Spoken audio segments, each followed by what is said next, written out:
안녕하세요, 여러분. 오늘은 정말 흥미롭고도 충격적인 건강 정보를 가지고 왔습니다. 혹시 여러분은 오늘 아침에 무엇을 드셨나요? 아마 많은 분들이 바나나를 드셨을 거라고 생각합니다. 바나나는 정말 우리 생활에서 빼놓을 수 없는 과일이죠. 편의점에서도 쉽게 살 수 있고 가격도 저렴하고 무엇보다 달콤하고 맛있잖아요. 운동하는 분들은 운동 전후에 에너지 보충용으로 드시기도 하고 다이어트 하시는 분들은 한 끼 식사 대용으로 드시기도 합니다. 그런데 말이죠. 오늘 제가 전해드릴 소식은 여러분의 이런 생각을 완전히 뒤바꿔 놓을지도 모릅니다. 미국 하버드 대학교의 저명한 위장병 전문의가 최근에 깜짝 놀랄만한 발언을 했거든요. 바로 우리가 매일 즐겨 먹는 바나나가, 특히 잘 익은 바나나가 우리 장 건강에 상당히 좋지 않다는 경고를 한 것입니다. 어떻게 이런 일이 가능할까요? 바나나가 몸에 나쁘다니 정말 믿기 어려운 이야기죠.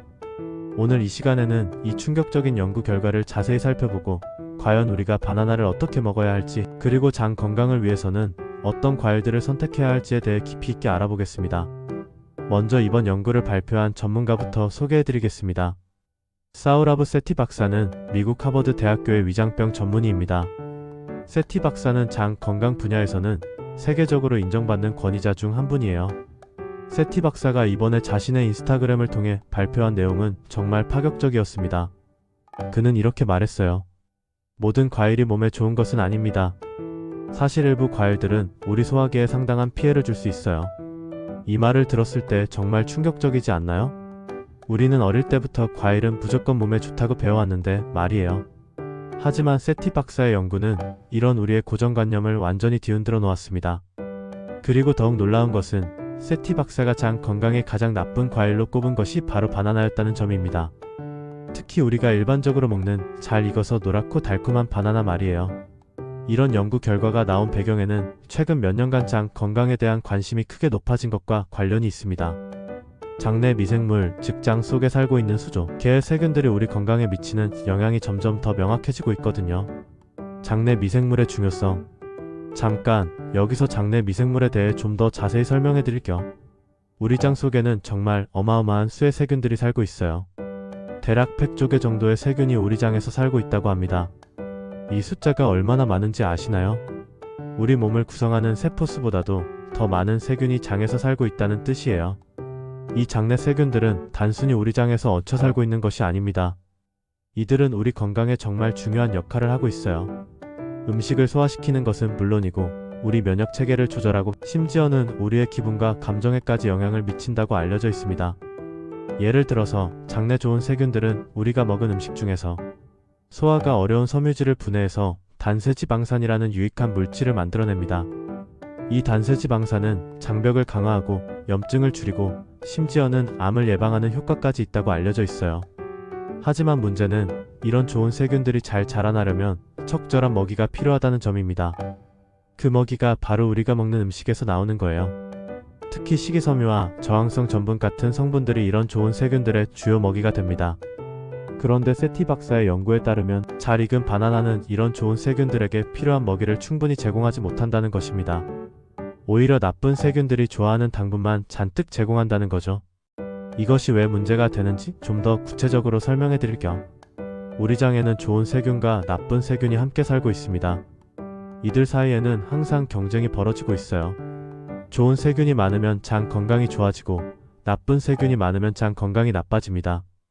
그런데 우리가 잘 익은 바나나처럼 당분이 많은 음식을 자주 먹으면 나쁜 세균들에게 더 많은 먹이를 제공하게 되는 셈입니다. 그러면 나쁜 세균들이 더 빠르게 증식하게 되고 결국 장내 세균의 균형이 깨지게 되는 거예요. 바나나의 과학적 분석. 그럼 이제 바나나에 대해서 과학적으로 좀 더 자세히 알아볼까요? 바나나가 익어가는 과정에서 어떤 변화가 일어나는지 살펴보겠습니다. 바나나는 다른 과일들과 마찬가지로 익어가면서 그 성분이 크게 변합니다. 덜 익은 바나나와 잘 익은 바나나는 거의 다른 음식이라고 해도 과언이 아닐 정도예요. 덜 익은 바나나, 즉 아직 녹색빛이 돌고 단단한 바나나에는 저항성 전분이라는 성분이 매우 풍부하게 들어있습니다. 저항성 전분이라는 용어가 좀 어려울 수 있는데 쉽게 설명하면 우리 소화효소로는 분해되지 않는 전분이라는 뜻이에요. 일반적인 전분은 우리가 먹으면 소화효소에 의해 포도당으로 분해되어서 소장에서 흡수됩니다. 그래서 혈당이 올라가죠. 하지만 저항성 전분은 소장에서 분해되지 않고 그대로 대장까지 내려갑니다. 그리고 대장에서 좋은 세균들의 먹이가 되는 거예요. 연구에 따르면 덜 익은 바나나 100g에는 약 12에서 15g 정도의 저항성 전분이 들어있다고 합니다. 이는 정말 상당한 양이에요. 하지만 바나나가 익어갈수록 이 저항성 전분은 점점 줄어들고 대신 일반적인 당분으로 바뀝니다. 완전히 익은 바나나에는 저항성 전분이 거의 남아있지 않아요. 대신 과당과 포도당, 그리고 자당 같은 단순당이 전체 중량의 15에서 20%까지 차지하게 됩니다. 이는 정말 높은 수치예요. 이런 높은 당분 함량이 왜 문제가 되는지 설명해 드릴게요. 우리가 당분이 많은 음식을 먹으면 혈당이 급격히 상승합니다. 그러면 우리 몸은 인슐린이라는 호르몬을 대량으로 분비해서 혈당을 낮추려고 해요. 이런 과정이 반복되면 인슐린 저항성이 생길 수 있고 결국 당뇨병으로 이어질 수도 있습니다. 하지만 더 큰 문제는 장 건강에 미치는 영향입니다. 당분이 많은 음식을 먹으면 장내의 나쁜 세균들이 이 당분을 먹이로 삼아서 빠르게 증식합니다. 반면 좋은 세균들은 먹이가 부족해져서 수가 줄어들게 되죠. 이런 현상을 장내 미생물 불균형 또는 디스바이오시스라고 부릅니다. 디스바이오시스가 생기면 장벽이 약해지고 염증이 증가하며 면역 체계에도 문제가 생길 수 있어요. 세티 박사의 연구에서는 이런 과학적 근거를 바탕으로 잘 익은 바나나가 장 건강에 좋지 않다는 결론을 내린 것입니다. 식이섬유의 중요성과 바나나의 변화. 식이섬유에 대해서도 좀 더 자세히 알아볼 필요가 있겠어요. 식이섬유는 우리 장 건강에 정말 중요한 역할을 하거든요. 식이섬유는 크게 두 가지로 나눌 수 있습니다. 물에 녹는 수용성 식이섬유와 물에 녹지 않는 불용성 식이섬유가 있어요. 둘 다 우리 장 건강에 중요하지만 특히 수용성 식이섬유는 장내 좋은 세균들의 먹이가 되어서 더욱 중요합니다. 덜 익은 바나나에는 이런 식이섬유가 풍부하게 들어있어요. 특히 펙틴이라는 수용성 식이섬유가 많이 들어있습니다. 펙틴은 장내 좋은 세균들이 특히 좋아하는 먹이 중 하나예요. 하지만 바나나가 익어가면서 이런 식이섬유의 양도 줄어듭니다. 바나나가 익으면서 세포벽이 부드러워지는데 이 과정에서 식이섬유의 구조도 변하고 양도 줄어드는 거예요. 연구에 따르면 덜 익은 바나나에는 총 식이섬유가 100g당 약 3g 정도 들어있다고 합니다. 하지만 완전히 익은 바나나에는 이보다 훨씬 적은 양의 식이섬유만 남아있게 되죠. 이런 변화가 우리 장 건강에 미치는 영향은 정말 큽니다. 식이섬유가 부족하면 장내 좋은 세균들이 제대로 자라날 수 없어요. 그러면 장내 세균의 다양성이 줄어들고 전체적인 장 건강이 나빠집니다. 장내 세균의 다양성이 왜 중요한지 설명해 드릴게요. 우리 장에는 수백 가지의 다양한 세균들이 살고 있어요. 이들 각각이 서로 다른 역할을 하면서 우리 건강을 유지하는 데 도움을 줍니다. 예를 들어 어떤 세균은 비타민 K를 만들어내고 어떤 세균은 단세지방산을 생산하며 또 어떤 세균은 면역 체계를 조절하는 역할을 해요. 이런 다양한 세균들이 조화롭게 살아가야 우리 장이 건강할 수 있습니다. 하지만 식이섬유가 부족한 식단을 계속 먹으면 이런 세균들의 수와 종류가 줄어들게 됩니다. 그러면 장의 기능이 떨어지고 여러 가지 건강 문제가 생길 수 있어요. 혈당 지수와 바나나.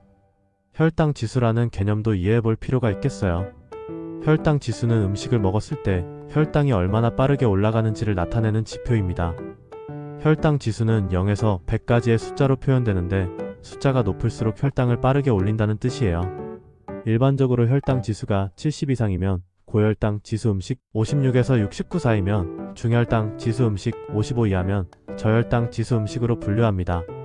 덜 익은 바나나의 혈당 지수는 약 30 정도로 상당히 낮은 편입니다.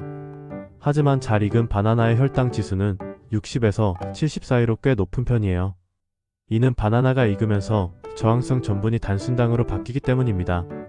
혈당 지수가 높은 음식을 먹으면 어떤 일이 일어날까요? 먼저 혈당이 급격히 상승합니다. 그러면 췌장에서 인슐린을 대량으로 분비해서 혈당을 낮추려고 해요.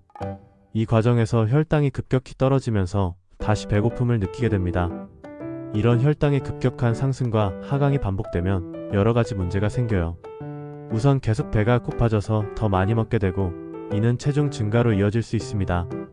또한 췌장에 부담을 주어서 장기적으로는 당뇨병 위험을 높일 수도 있어요. 더 중요한 것은 장 건강에 미치는 영향입니다. 혈당이 급격히 올라가면 장내 환경도 급격히 변합니다. 당분이 많아진 장내 환경에서는 나쁜 세균들이 더 잘 자라나게 되거든요. 반면 덜 익은 바나나처럼 혈당 지수가 낮은 음식을 먹으면 혈당이 서서히 올라가고 서서히 내려갑니다. 이렇게 되면 인슐린 분비도 안정적이고 포만감도 더 오래 지속되며 장내 환경도 안정적으로 유지됩니다. 저항성 전분의 놀라운 효과. 저항성 전분에 대해서는 정말 더 자세히 알아볼 가치가 있어요. 최근 연구들에서 저항성 전분의 건강 효과가 점점 더 명확해지고 있거든요. 저항성 전분은 우리 소화효소로는 분해되지 않기 때문에 소장에서 흡수되지 않고 대장까지 그대로 내려갑니다. 그리고 대장에서 장내 좋은 세균들에 의해 발효되면서 여러가지 유익한 물질들을 만들어내요. 가장 중요한 것이 바로 단세지방산입니다. 단세지방산은 아세트산, 프로피온산, 푸티르산 등이 있는데 이들은 우리 장 건강에 정말 중요한 역할을 합니다. 푸티르산은 특히 중요한데 이는 대장세포의 주요 에너지원이 되어 대장세포들은 푸티르산을 에너지로 사용해서 건강하게 자라나고 장벽을 튼튼하게 유지합니다. 장벽이 튼튼해야 장 누수 증후군 같은 문제를 예방할 수 있어요. 장 누수 증후군이라는 것은 장벽에 구멍이 생겨서 본래 장에만 있어야 할 물질들이 혈액으로 새어나가는 상태를 말합니다. 이렇게 되면 면역체계가 이상 반응을 일으켜서 염증이 생기고 알레르기나 자가면역 질환의 위험이 높아질 수 있어요. 저항성 전분에서 나오는 단세지방산은 이런 장벽을 강화해서 장 누수 증후군을 예방하는 데 도움을 줍니다. 또한 염증을 줄이는 효과도 있어서 전체적인 건강 개선에 도움이 되죠. 연구에 따르면 저항성 전분을 충분히 섭취하면 다음과 같은 효과를 볼 수 있다고 합니다. 첫째, 혈당 조절이 개선됩니다. 저항성 전분은 혈당을 급격히 올리지 않을 뿐만 아니라 다음 식사의 혈당 상승도 완화시키는 효과가 있어요. 이를 2차 식사 효과라고 부릅니다. 둘째, 콜레스테롤 수치가 개선됩니다. 장내 세균이 저항성 전분을 발효시키면서 만들어내는 프로피온산은 간에서 콜레스테롤 합성을 억제하는 효과가 있어요. 셋째, 체중 관리에 도움이 됩니다. 저항성 전분은 포만감을 높이고 지방 연소를 촉진하는 효과가 있다고 알려져 있습니다. 넷째, 대장암 예방 효과가 있습니다. 부티르산은 대장세포의 건강한 성장을 돕고 암세포의 성장을 억제하는 효과가 있다고 연구되고 있어요. 다섯째, 면역 기능이 향상됩니다. 장내 좋은 세균들이 잘 자라나면 면역체계도 더 잘 작동하게 됩니다. 이런 놀라운 효과들을 생각해보면 덜 익은 바나나가 왜 좋은지 이해할 수 있겠죠? 덜 익은 바나나는 저항성 전분의 훌륭한 공급원이거든요. 장 건강의 최고인 과일들. 그럼 이제 세티 박사가 추천한 장 건강에 좋은 과일들에 대해 자세히 알아볼까요? 블루베리. 세티 박사가 장 건강에 가장 좋은 과일로 꼽은 것은 블루베리입니다. 블루베리가 왜 이렇게 좋은지 하나씩 살펴보겠어요. 블루베리의 가장 큰 장점은 바로 안토시아닌이라는 강력한 항산화 물질이 풍부하다는 점입니다. 안토시아닌은 블루베리의 파란색을 만들어내는 색소이기도 해요. 이 안토시아닌은 우리 몸에서 활성산소를 제거하는 역할을 합니다. 활성산소는 우리 몸의 정상적인 대사 과정에서 자연스럽게 생기는 물질이지만 너무 많아지면 세포를 손상시키고 노화와 각종 질병의 원인이 됩니다. 특히 장에서 활성산소가 많아지면 장벽이 손상되고 염증이 증가할 수 있어요. 블루베리의 안토시아닌은 이런 활성산소를 효과적으로 제거해서 장을 보호합니다. 또한 안토시아닌은 장내 좋은 세균들의 성장을 촉진하는 효과도 있다고 알려져 있어요. 연구에 따르면 블루베리를 정기적으로 섭취하면 장내 비피도박테리움과 락토바실러스 같은 좋은 세균들의 수가 증가한다고 합니다. 이런 세균들은 우리 장 건강에 정말 중요한 역할을 하는 세균들이에요. 블루베리에는 안토시아닌 외에도 다른 유익한 성분들이 많이 들어있습니다. 케르세틴, 레스베라트롤 같은 플라보노이드 화합물들이 풍부하게 들어있어요. 이런 성분들도 모두 항염 효과가 있어서 장 건강에 도움을 줍니다. 또한 블루베리에는 식이섬유도 적당히 들어있어요. 블루베리 한 컵 약 150g에는 약 4g의 식이섬유가 들어있습니다. 이는 충분히 의미 있는 양이에요. 석류. 세티 박사가 두 번째로 추천한 과일은 석류입니다. 석류도 정말 놀라운 항산화 효과를 가지고 있어요. 석류의 주요 활성 성분은 엘라지타닌이라는 물질입니다. 이 엘라지타닌은 우리 장에서 우로리틴이라는 물질로 변환되는데 이 우로리틴이 정말 강력한 항염 효과를 가지고 있어요. 흥미로운 점은 우로리틴으로의 변환이 장내 세균에 의해 일어난다는 것입니다. 즉, 장내 세균이 건강해야 석류의 효과를 제대로 볼 수 있다는 뜻이에요. 반대로 말하면 석류를 먹으면 이런 변환을 담당하는 좋은 세균들이 더 잘 자라날 수 있다는 뜻이기도 합니다. 석류에는 또한 펙틴이라는 수용성 식이섬유가 풍부하게 들어있어요. 팩틴은 장내 좋은 세균들이 특히 좋아하는 먹이 중 하나입니다. 팩틴을 섭취하면 비피도박테리움 같은 좋은 세균들의 성장이 촉진된다고 알려져 있어요. 연구에 따르면 석류를 정기적으로 섭취하면 장내 염증 지표가 감소하고 장벽 기능이 개선된다고 합니다. 또한 대장암 예방 효과도 있다고 보고되고 있어요. 키위. 세 번째로 추천된 키위도 장 건강에 정말 좋은 과일입니다. 키위의 가장 큰 장점은 수용성 식이섬유가 매우 풍부하다는 점이에요. 키위 하나 약 80g에는 약 2g의 식이섬유가 들어있습니다. 이 중 상당 부분이 수용성 식이섬유예요. 특히 키위에는 팩틴과 헤미셀룰로스 같은 수용성 식이섬유가 풍부하게 들어있어요. 키위의 또 다른 장점은 액티니딘이라는 효소가 들어있다는 점입니다. 액티니딘은 단백질을 분해하는 효소로 소화를 돕는 역할을 해요. 소화가 잘 되면 장의 부담이 줄어들고 전체적인 장 건강이 개선됩니다. 연구에 따르면 키위를 정기적으로 섭취하면 배변 활동이 개선되고 변비가 줄어든다고 합니다. 또한 장내 좋은 세균들의 수도 증가한다고 보고되고 있어요. 키위에는 비타민C도 매우 풍부하게 들어있어요. 비타민C는 강력한 항산화제로 장에서 활성산소를 제거하는 데 도움을 줍니다. 또한 콜라겐 합성에도 필요한 영양소라서 장벽을 튼튼하게 유지하는 데도 도움이 되죠. 다른 장 건강 친화적 과일들. 세티 박사가 언급하지는 않았지만 다른 연구들에서 장 건강에 좋다고 알려진 과일들도 많이 있어요. 몇 가지를 더 소개해드릴게요. 사과. 사과는 정말 훌륭한 장 건강 과일입니다. 하루 사과 한 개가 의사를 멀리한다는 말이 있을 정도로 건강에 좋다고 알려져 있죠. 사과의 가장 큰 장점은 팩틴이 매우 풍부하다는 점입니다. 사과 하나에는 약 2에서 3g의 팩틴이 들어있어요. 팩틴은 수용성 식이섬유의 대표격으로 장내 좋은 세균들의 훌륭한 먹이가 됩니다. 흥미로운 점은 사과 껍질에 팩틴이 더 많이 들어있다는 것입니다. 그래서 사과를 먹을 때는 껍질을 깎지 말고 그대로 먹는 것이 좋아요. 물론 농약 걱정이 있으니 깨끗하게 씻어서 드시기 바랍니다. 사과에는 또한 케르세틴이라는 플라보노이드도 풍부하게 들어있어요. 케르세틴은 강력한 항염 효과가 있어서 장 건강에 도움을 줍니다. 배도 장 건강에 좋은 과일 중 하나예요. 배에는 소르비톨이라는 천연 당알코올이 들어있는데 이는 완화 효과가 있어서 변비 개선에 도움을 줍니다. 또한 배에는 식이섬유도 풍부하게 들어있어요. 특히 리그닌이라는 불용성 식이섬유가 많이 들어있어서 배변량을 늘리고 배변을 부드럽게 하는 데 도움을 줍니다. 베리류 전반. 블루베리 외에도 딸기, 라즈베리, 블랙베리 같은 베리류들도 모두 장 건강에 좋습니다. 이들은 모두 안토시아닌과 다른 폴리페놀 화합물들이 풍부하게 들어있어요. 특히 라즈베리는 식이섬유가 매우 풍부합니다. 라즈베리 한 컵에는 약 8g의 식이섬유가 들어있어요. 이는 하루 권장량의 3분의 1에 해당하는 양입니다. 아보카도. 아보카도는 과일이지만 지방이 많아서 좀 특별한 과일이에요. 하지만 장 건강 면에서는 정말 훌륭한 선택입니다. 아보카도에는 올레산이라는 단일 불포화 지방산이 풍부하게 들어있어요. 올레산은 항염 효과가 있어서 장 건강에 도움을 줍니다. 또한 아보카도에는 식이섬유도 상당히 많이 들어있어요. 연구에 따르면 아보카도를 정기적으로 섭취하면 장내 좋은 세균들의 다양성이 증가한다고 합니다. 마무리 및 핵심 정리. 오늘 긴 시간 동안 바나나와 장 건강에 대해 자세히 알아봤습니다.